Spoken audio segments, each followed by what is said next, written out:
My wife returned from her 15-day Peru retreat, glowing and relaxed. No photos sent the entire trip, just hotel bills for two. I asked one question that froze her. Do you know what Kyle is sick with? She ran to the doctor. Too late. I'd recognized her lover's name from a CDC outbreak file. He'd infected people before. Now she was next. My name is Owen Harlow. I'm 48 years old, and I work as a health policy advisor for the Department of Health and Human Services in Washington, D.C. For the past 15 years, I've helped shape federal responses to disease outbreaks, pandemic preparedness protocols, and biosecurity measures. My job is to connect the dots between data and policy, to see patterns before they become problems. I'm good at reading between the lines of medical reports, budget requests, and sanitized briefings that hide the real story. So when my wife Angela sent me a text from Peru saying she'd arrived safely and was going dark for a bit to focus on the retreat, every alarm in my head started ringing. Angela and I have been married for 18 years. She's 42, sharp as hell, and works as a senior consultant for a multinational advisory firm. She travels maybe 4 or 5 times a year for conferences or client meetings, and she always sends photos. Always. That woman documents her life like she's running a travel blog. Airport lounges, hotel room views, team dinners, even the complimentary toiletries if they're fancy enough. But this trip? Nothing. Just that one cold text message and radio silence. She told me 2 weeks ago about this leadership development retreat in Lima. 15 days, she said, with 3 other women from her division. Team building exercises, strategic planning sessions, maybe a day trip to Machu Picchu if they had time. She'd been excited about it, talking my ear off during dinner about outdoor leadership challenges and networking opportunities. I'd helped her pack. I'd ironed her blazers. I'd driven her to the airport at 5 in the morning and kissed her goodbye at the curb. Now, sitting at my kitchen table with my coffee getting cold, I opened our shared cloud account and looked at the photo stream. Empty. Completely empty. Not a single picture from Peru. The location services showed she'd disabled them 2 days into the trip. Her social media, usually buzzing with updates, had gone quiet the moment her plane landed. But the credit card statements told a different story. I pulled up our accounts, something I rarely bothered checking since we'd always trusted each other with money.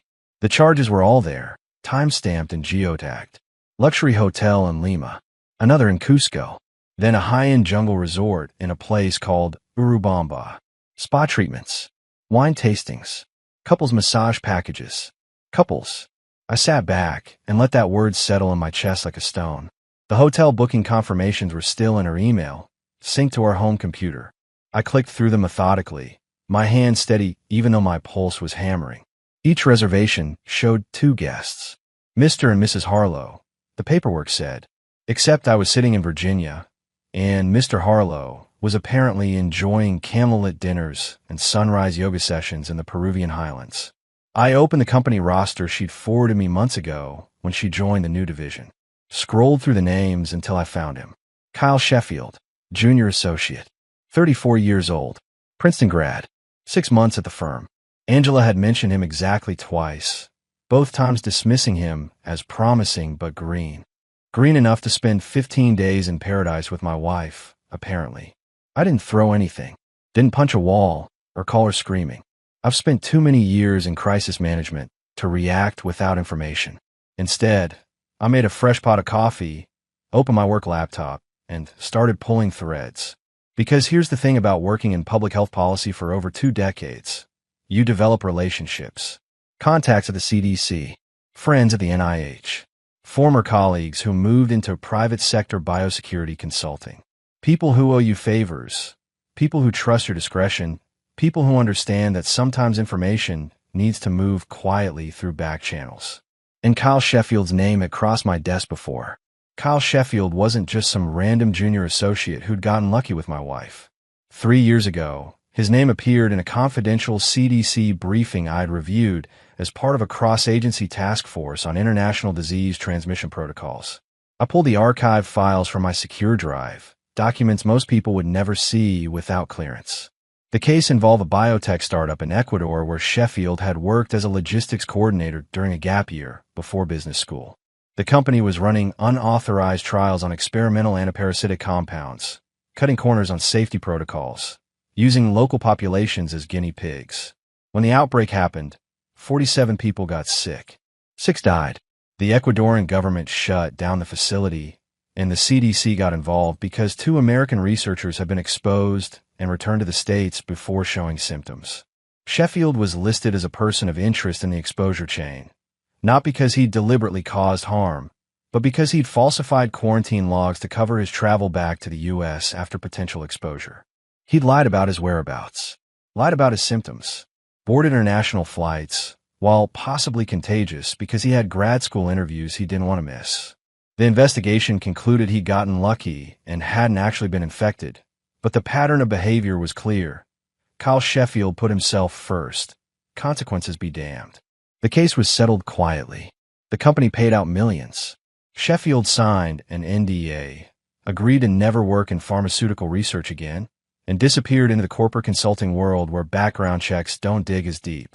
And now he was sleeping with my wife in Peru, probably still carrying the same reckless disregard for everyone around him. I printed the relevant pages, redacting the classified portions, but keeping the key facts visible. Then I made 3 phone calls. The first was to an old colleague of the CDC's Division of Global Migration and Quarantine. We'd worked together on pandemic response frameworks, and she owed me a favor after I'd helped push through funding for her department last year. "Owen," she said when she picked up, "it's been forever. What do you need?" I kept it simple. "I need current health alerts for Peru, specifically the Cusco and Sacred Valley regions. Anything flagged in the last 60 days involving parasitic infections or waterborne pathogens." She hesitated. "That's oddly specific." "Personal interest," I said. "Friend traveling there. You know how it is." She did. 20 minutes later, my email pinged with a summary report. 2 alerts. One for a drug-resistant strain of Giardia, showing up in tourists who'd visited jungle lodges near Urubamba. Another for a rare fungal infection traced back to contaminated water systems in boutique hotels that recycled gray water without proper treatment. Both alerts recommended immediate medical screening for anyone who'd stayed in the affected areas within the past month. My second call was to a lawyer I'd worked with on health policy litigation. We spent 15 minutes discussing prenuptial agreements, marital asset protection, and the specific language in the contract Angela and I had signed before getting married. The clause about infidelity was ironclad. If either party engaged in documented extramarital affairs, the non-offending spouse retained full control of joint assets and property. Angela had insisted on that clause, actually, said it was about mutual respect and accountability. Funny how that worked out. My third call was to our insurance broker. I asked about travel health coverage, specifically whether our policy covered emergency medical treatment for tropical diseases contracted during unauthorized personal travel disguised as business trips.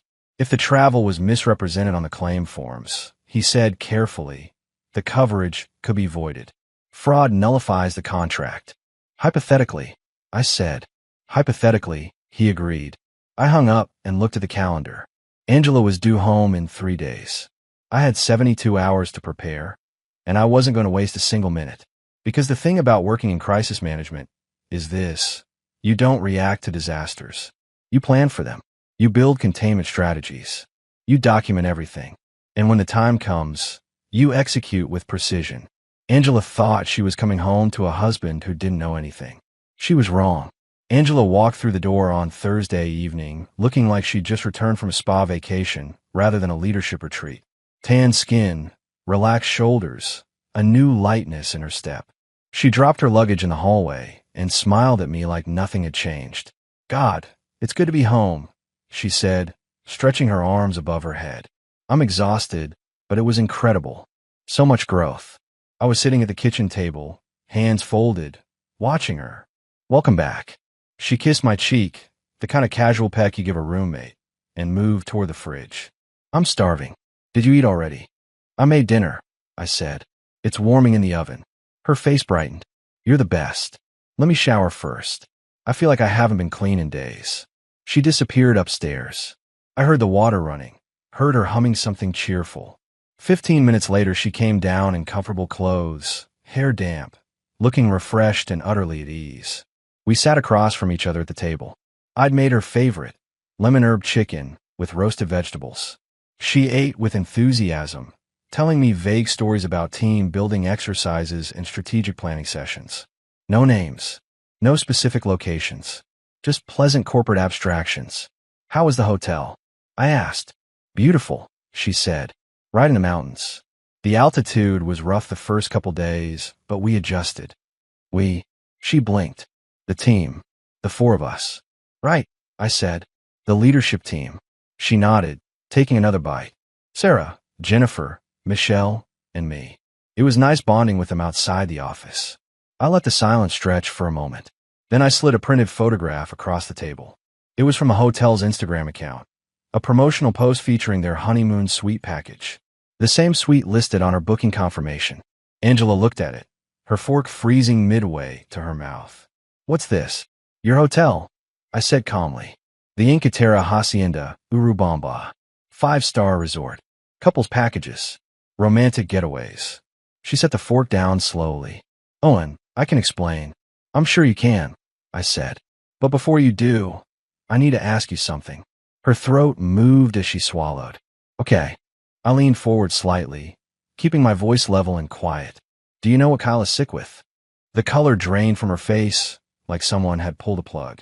Her mouth opened, closed, opened again. What? Kyle Sheffield, I said. Your junior associate. Your travel companion. Do you know what he's sick with? I don't. He's not. She stood up abruptly, her chair scraping against the floor. What are you talking about? He's not sick. I barely. Angela. I didn't raise my voice. Didn't need to. Do you know what he's sick with? She stared at me, and I watched the gears turning behind her eyes. The calculations. The denials forming and dissolving. The growing realization that I knew more than she'd thought possible. I need to make a call, she whispered finally. No, I said. You need to see a doctor. Tomorrow morning. First thing. Her hands were shaking now. Why? What did you do? I didn't do anything, I said. But you might have. She grabbed her phone from the counter and started dialing, her fingers fumbling over the screen. I watched her try Kyle's number 3 times. Each call went straight to voicemail. He's not answering, she said, her voice climbing toward panic. Why isn't he answering? I stood up and cleared my plate, my movements deliberate and unhurried. You should probably get some rest. You have a long day tomorrow. Owen, please. What's going on? I looked at her, really looked at her, and felt absolutely nothing. You made your choices, Angela. Now you get to live with the consequences. Angela didn't sleep that night. I heard her pacing in the guest room, making call after call. Kyle's number. Her colleagues. Someone from HR. Each conversation more frantic than the last. By morning, her eyes were red-rimmed and hollow. She came downstairs in yesterday's clothes, phone clutched in her hand like a lifeline. I'm going to the clinic, she announced. Good idea, I said, pouring coffee. Come with me. No. She flinched like I'd slapped her. Please. I'm scared. You should be, I said without looking up from my cup. She left without another word. I waited until her car disappeared down the street, then made my own phone call to the attorney I'd consulted 2 days earlier. She's getting tested now, I told him. We should have results by tomorrow. And the prenup? Ready to execute the moment we have documentation.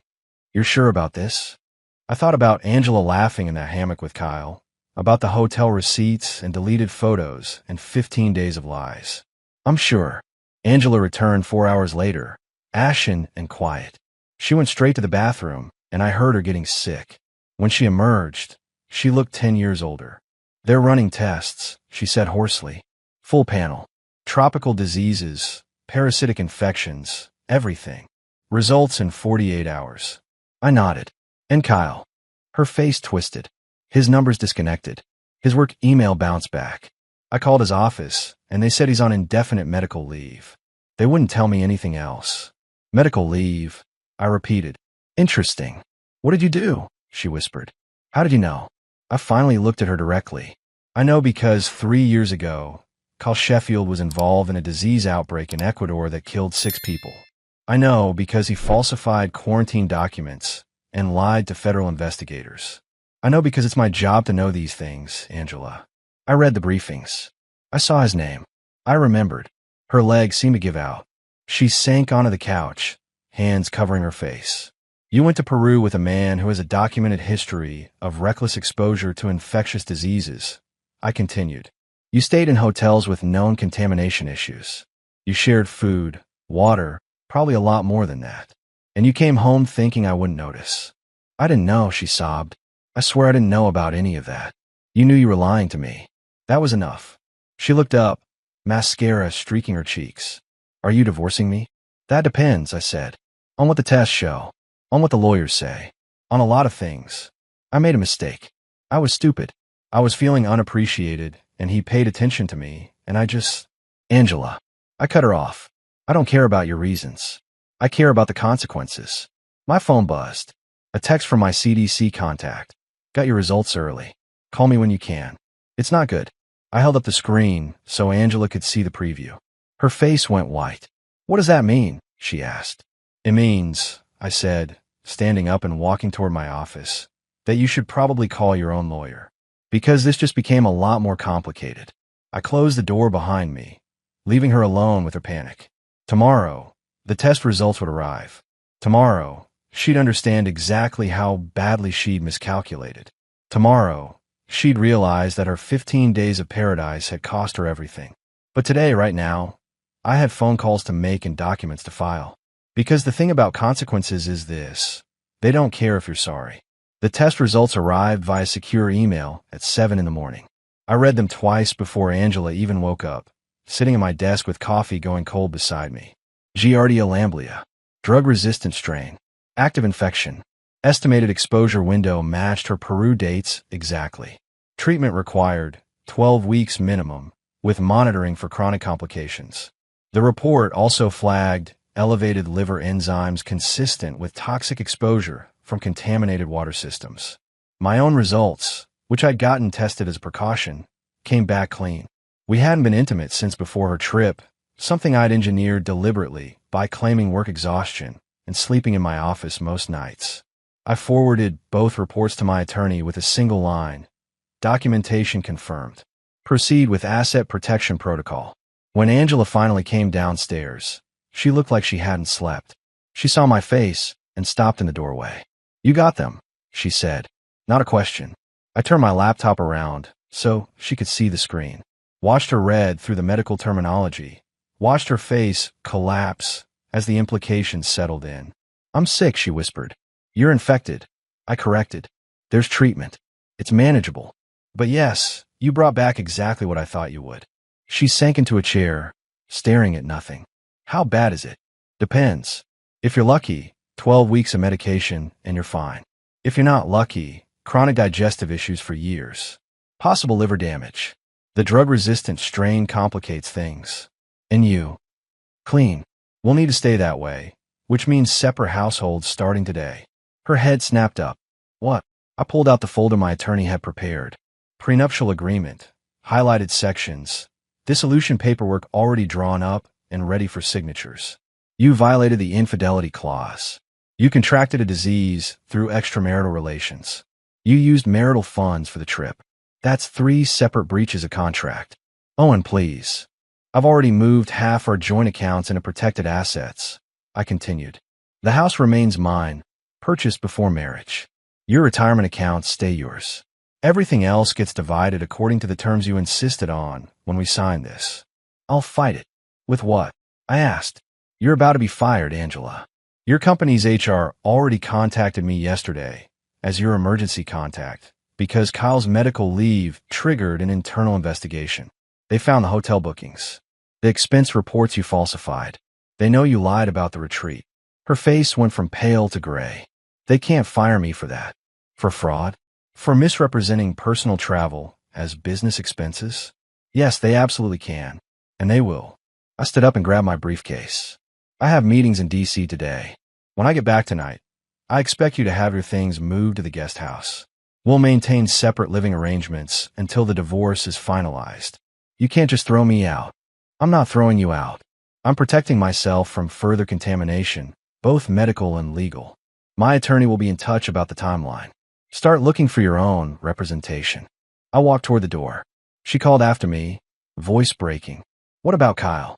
Did he know? Did he do this on purpose? I stopped, hand on the doorknob. Kyle Sheffield disappeared 3 days ago. His apartment's cleared out. His car's gone. His phone's disconnected. Either he's dead or he ran. You found him. I had someone check. Professional courtesy. I opened the door. But here's what you should understand, Angela. Kyle used you. Maybe he knew about the infection risks and didn't care. Maybe he was just reckless. Either way, he's gone and you're stuck with the consequences. Where is he? Does it matter? I asked. He's not coming back. He's not going to help you. You're alone with this. I left her sitting there, walked to my car, and drove to work like it was any other Thursday. Because for me it was, I documented the exposure, protected my assets, and initiated the dissolution process. Everything was proceeding exactly as planned.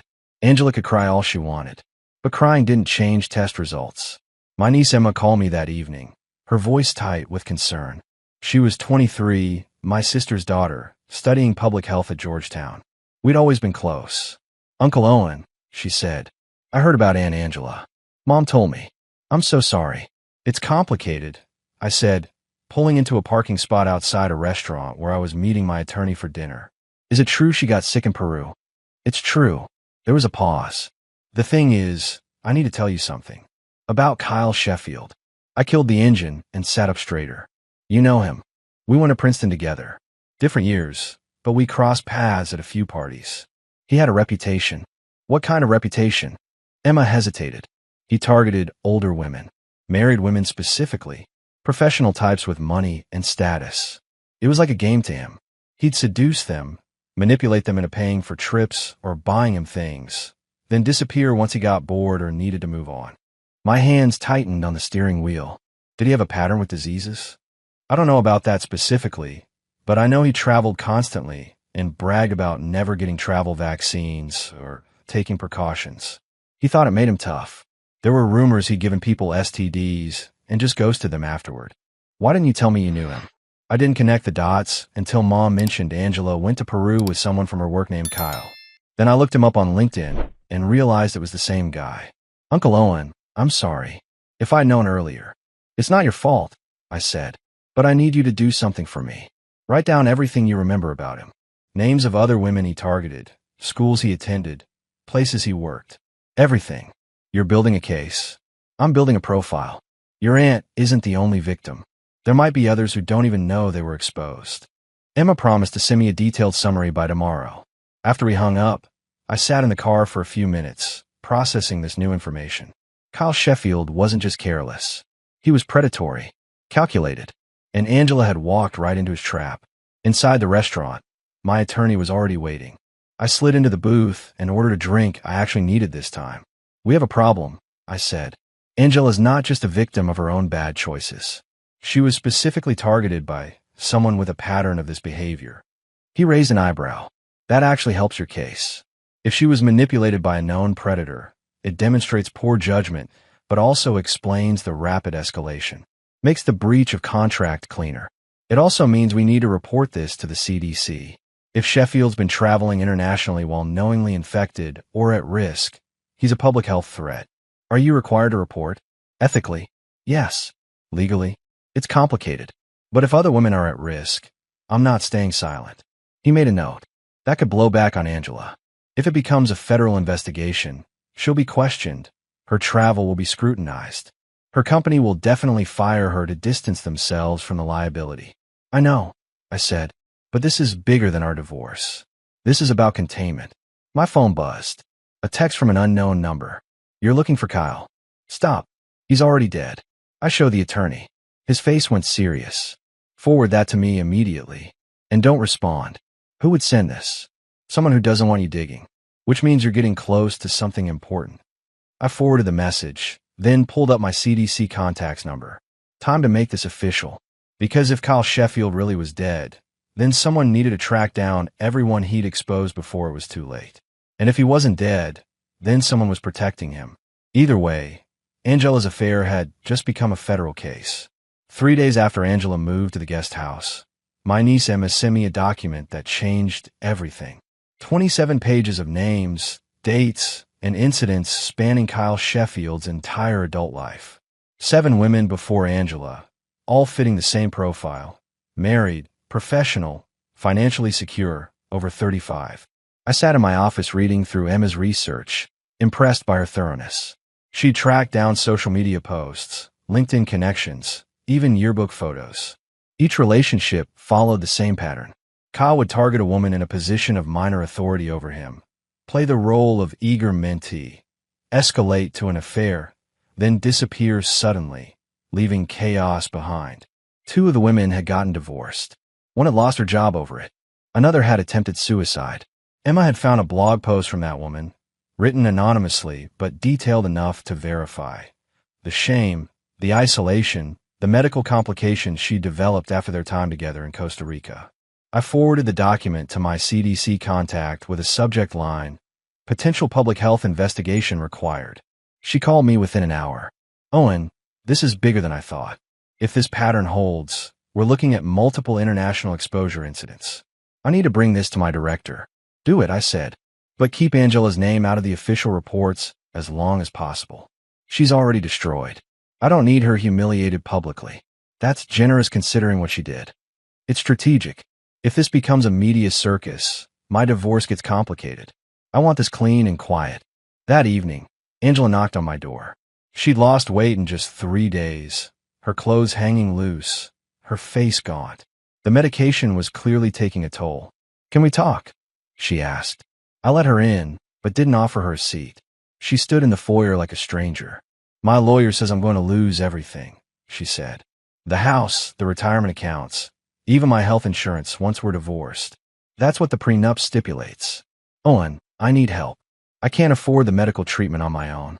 The medication costs $2,000 a month. My company fired me yesterday.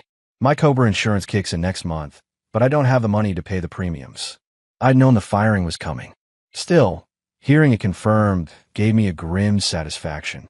"You should have thought about that before Peru. So, are you just going to let me suffer? I'm going to let you experience the natural consequences of your choices. You're an adult, Angela. You made decisions. Now you handle the outcomes. I made a mistake." Her voice rose. "One stupid mistake, and you're acting like I'm a criminal. You committed fraud with company funds. You exposed yourself to a known health risk. You lied to me for weeks. That's not one mistake. That's a pattern of deception." She wiped her eyes angrily. "What about Kyle? He manipulated me. He targeted me. Doesn't that count for something?" "It counts for nothing," I said. "Because you're an adult with agency who chose to go to Peru. You chose to share a hotel room. You chose to ignore every red flag because it felt good in the moment. Kyle being a predator doesn't erase your responsibility. My lawyer said you're building a CDC case against him. She said if he's charged, I might be called as a witness. You will be, along with the other 7 women he did this to." Angela's face went pale. 7. I pulled out my phone and showed her Emma's document. 7 that we know of so far. "You're not special, Angela. You're just the most recent." She read for a moment, then lowered the phone slowly. "He did this before. Multiple times." "Yes. And you knew about this? When?" "I suspected from the beginning. Confirmed it 3 days ago. Doesn't change anything about our situation. It changes everything. If he targeted me specifically, if this was planned, then you fell for it." I interrupted. "Which proves you were willing to betray our marriage given the right circumstances. The manipulation doesn't absolve you. It just explains why you were an easy mark." She flinched like I'd hit her. "You're cruel. I'm honest. You're the one who confused kindness with weakness." She left without another word.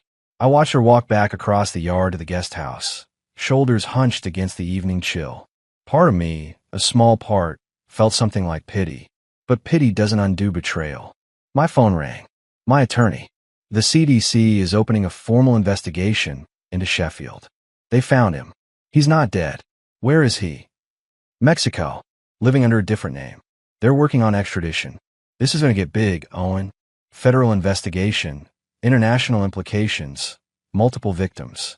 Your divorce is going to be a footnote." "Good," I said. "That's exactly what I want."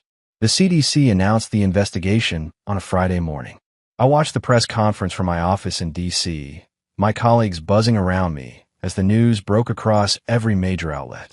Federal health officials are seeking information about Kyle Sheffield, wanted for questioning in connection with multiple potential disease exposure incidents across South America. The reporter's voice was grave, professional. They showed a photo of Kyle from his corporate LinkedIn, smiling and confident. My phone exploded with messages. Colleagues asking if I'd seen it. Friends sending concerned texts. My sister calling to check on me. I ignored most of them and focused on work, keeping my expression neutral, even as Angela's name started appearing in connection with the case. Someone had leaked it. Probably inevitable with this many moving parts. By noon, local news in Virginia had picked up the story. D.C. policy advisor's wife among victims of health scandal. I went to lunch alone, bought a sandwich I didn't eat, and walked along the National Mall trying to process what came next. My career was solid enough to survive this. My reputation would take a hit, but nothing permanent. I'd positioned myself as the wrong party, the diligent husband who'd flagged the public health risk. Angela had no such protection. When I got home that evening, there were news vans outside her house. 2 of them, cameras pointed to the front door. I drove past and parked at my neighbor's house instead, walking through their backyard to reach my property. Inside, I found Angela sitting in the dark guest house, curtains drawn, phone turned off. "They're outside," she said when I knocked and entered. "They've been calling and texting all day. Someone gave them my number." "Don't talk to them," I said, "not without a lawyer present. Everyone knows now. Everyone in my old company, my friends, my family." My mother called me crying. She said I've humiliated them. "You did." She looked at me, her face hollow in the dim light. "Do you have any mercy left at all?" "I have honesty. That's better than mercy. Mercy implies you deserve protection from consequences. You don't. The CDC wants me to come in for an interview. They said it's voluntary, but my lawyer thinks I should cooperate." "You should. Full cooperation. Give them everything you know about Kyle, about the trip, about the timeline. It's your only move." "And then what? After I testify, and this is over, what happens to me?" I leaned against the door frame, considering. "You start over. Find a new job, probably out of state. Rebuild your reputation somewhere people don't know your story. Get your health sorted out. Move on. Without you. Without me." I confirmed. "That part's already decided." She nodded slowly, accepting it finally. "I keep thinking about what you said, about being an easy mark. You're right. I wanted to feel important again. Kyle made me feel seen when you'd stopped noticing me." "I noticed you," I said quietly. "I just didn't perform it the way you wanted. I thought showing up, paying bills, maintaining stability was enough. Apparently it wasn't." "It should have been," she admitted. "I know that now. But it's too late." "Yes," I agreed. "It is." I left her there and went back to the main house. Stood at my window watching the news vans finally pull away as darkness fell.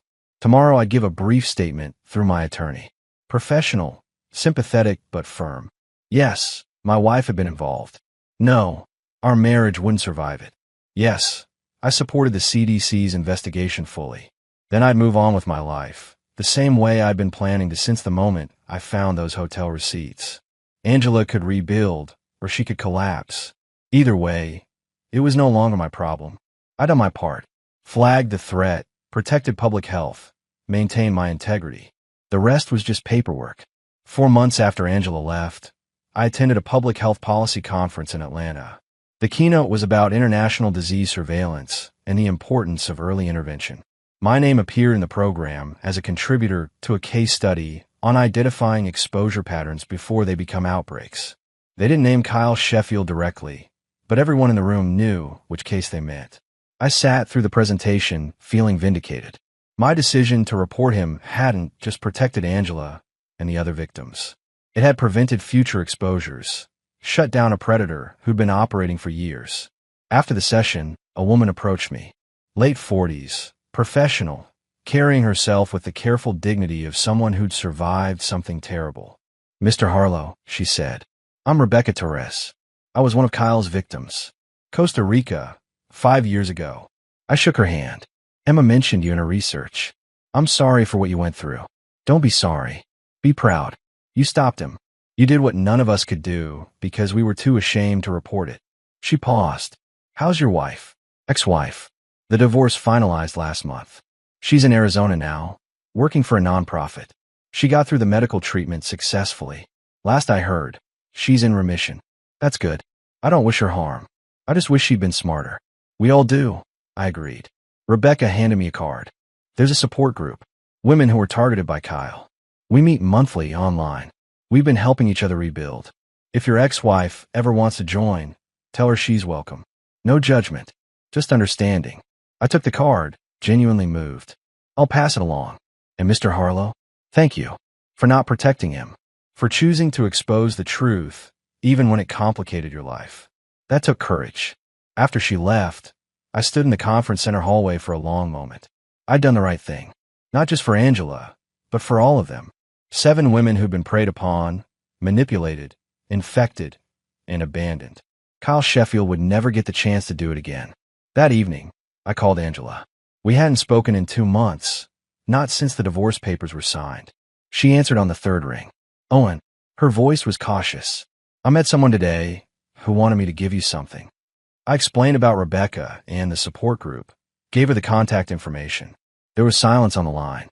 Then, quietly, thank you. How are you? I asked, surprising myself with the question. Better. The medication worked. I'm clear now. No more symptoms. The job's decent. Phoenix is hot but tolerable. I'm rebuilding. Good. I saw the conference program online. They mentioned your work on the Sheffield case. You were right all along. About everything. Yes, I said simply. I'm sorry, Owen. I know it doesn't change anything, but I need you to know I'm sorry for all of it. I know you are, and I accept your apology, but we're still not getting back together. She laughed, a broken sound. I wasn't asking. I just needed you to know. Now I know. We hung up shortly after. I felt something release in my chest, a tension I hadn't realized I'd been carrying. Angela would be okay. She'd survive, rebuild, maybe even thrive eventually. But she'd do it without me, and I was at peace with that. The next day, I met with my attorney to discuss a trust fund. Not for Angela, but for the other victims Rebecca had mentioned. Women who were still struggling with medical costs, career damage, emotional trauma from Kyle's manipulation. You're setting up a fund for them? My attorney asked. Anonymous donation. Small amount. Nothing that'll hurt me financially, but enough to help with medication costs or therapy. They deserve support. That's generous. It's strategic, I corrected. Those women helped build the case that stopped Kyle. This is just compensation for their testimony. But really, it was more than that. It was recognition that not everyone had the resources I did. Not everyone could weather a crisis with assets intact and careers undamaged. Some people needed help, and I was in a position to provide it. Not for Angela. Never for Angela. But for the others who'd suffered without the safety net I'd built. That felt like justice. 8 months after Angela walked out, I attended a memorial service I never expected. Kyle Sheffield had been found dead in a Mexican hospital. Complications from the same parasitic infections he'd been spreading to others. Poetic justice, some might say. The CDC held a closed briefing for those involved in the investigation. They'd tracked his movements across 3 continents, documented 17 separate exposure incidents, identified 12 victims, including Angela. The case was now closed, the threat neutralized. I sat in that briefing room feeling nothing but professional satisfaction. Kyle Sheffield had destroyed lives through recklessness and manipulation. Now he was gone, and the world was safer for it. Afterward, I drove to Angela's parents' house. They'd asked to meet with me, something about closure. Her mother answered the door, older and grayer than I remembered. Owen, thank you for coming.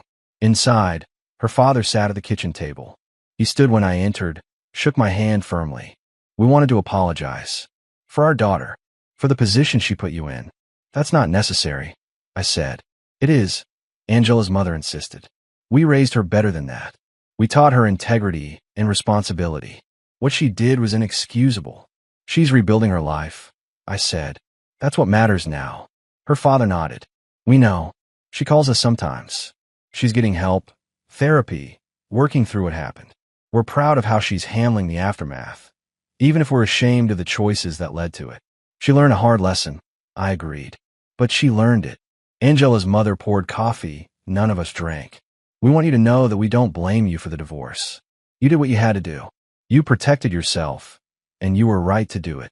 I appreciate that. Will you ever forgive her? Her father asked. I consider the question honestly. I don't think about forgiveness anymore. I think about consequences and choices and moving forward.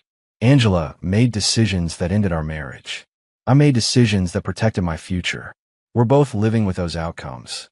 That's as close to resolution as we'll get. They accepted this with the resignation of parents who'd raised a daughter who destroyed something valuable.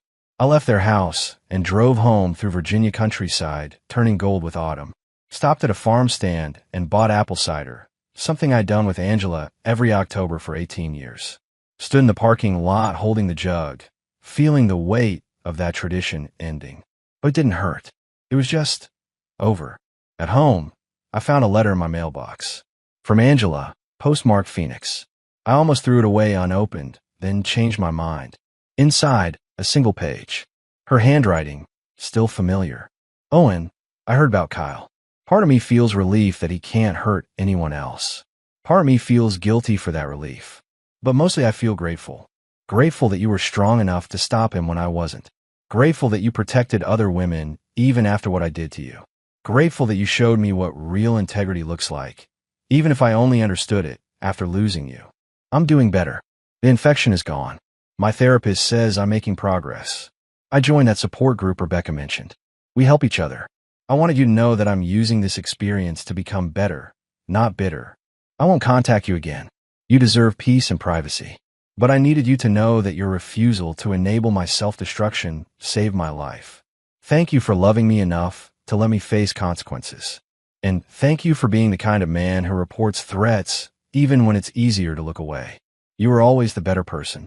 I just wish I'd realized it before I lost you. Angela. I read it twice, then filed it away in a drawer. Not as a keepsake, but as documentation. Evidence that people could learn, could change, could grow from their failures. Angela would be fine. She'd rebuild, find someone new eventually, live a different life than the one we'd planned together. And I'd be fine too. Already was, actually. My career had strengthened through the Sheffield case. I'd been promoted to senior advisor, leading a new initiative on international health security. My niece Emma had been hired by my department, brilliant and eager and untainted by the cynicism that came with too many years in government. I had good work, good colleagues, and the satisfaction of knowing I'd acted with integrity when it mattered most. Some nights I thought about Angela, wondered if things could have been different if I'd been more attentive, more romantic, more whatever she'd needed. But those thoughts were academic, not emotional. Curiosity, not regret. Because here's what I'd learned. You can't save people from themselves. You can only protect yourself from their choices and hope they learn from the wreckage. Angela learned. Kyle didn't. And I moved forward. That was justice enough.